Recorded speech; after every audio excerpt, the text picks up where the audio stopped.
दोस्तों, ये जो आप अपनी स्क्रीन पर जहाज देख रहे हो, ये दुनिया का सबसे महंगा समुद्री जहाज है और इसकी कीमत है 1.40 बिलियन डॉलर्स। अगर सिंपल लैंग्वेज में कहा जाए तो इस शिप के बदले में आप मुकेश अंबानी का घर एंटीलिया, जो कि दुनिया का सबसे महंगा घर है, उसे खरीद सकते हैं और उसके बाद भी आपके पास इतना पैसा बच जाएगा कि आप उन पैसों से सारी जिंदगी एक लग्जरी लाइफ जी सकते हैं।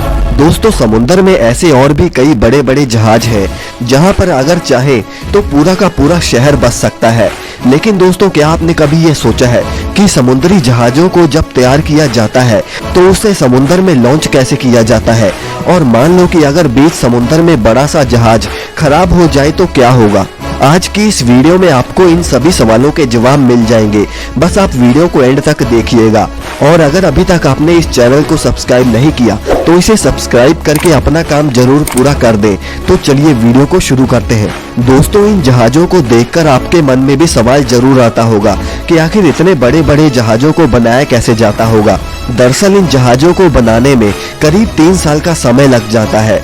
अब सबसे बड़ा सवाल यही है कि इन्हें बनाया कहाँ जाता होगा। अब इतने बड़े जहाज को अगर समुद्र से दूर बनाया जाए तो इसे समुद्र तक ट्रांसपोर्ट करने में करोड़ों रुपए खर्च हो जाएंगे और इसीलिए ऐसे शिप्स को समुद्र के पास ही बनाया जाता है। अब इसके लिए किनारे पर जहाज से बड़ा एक स्पेस बनाया जाता है जहां पर वो पूरी जहाज बनाने के लिए मैन्युफैक्चरिंग प्लांट को बना सके।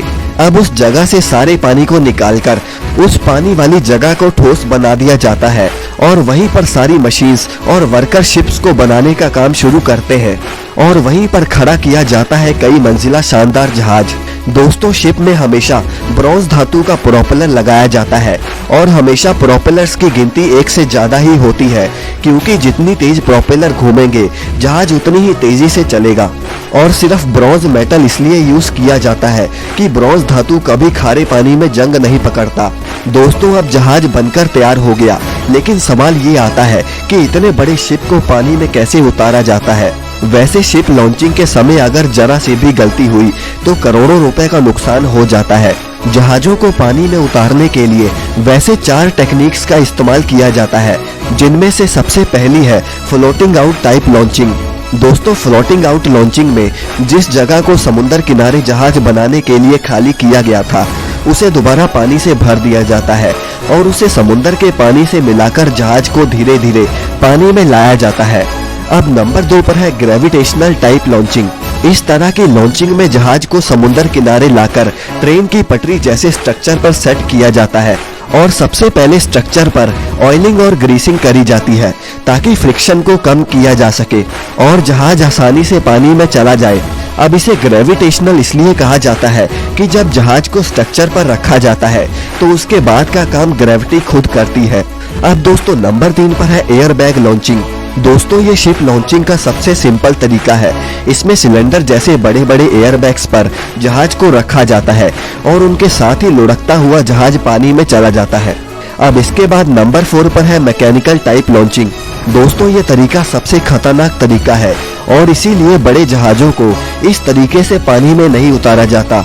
इस तरीके में ट्रक या क्रेन की मदद से शिप को उठाकर पानी में रखा जाता है, जो कि काफी रिस्की काम भी है और इसीलिए इस तरीके से बस छोटे मोटे जहाज ही पानी में रखे जाते हैं।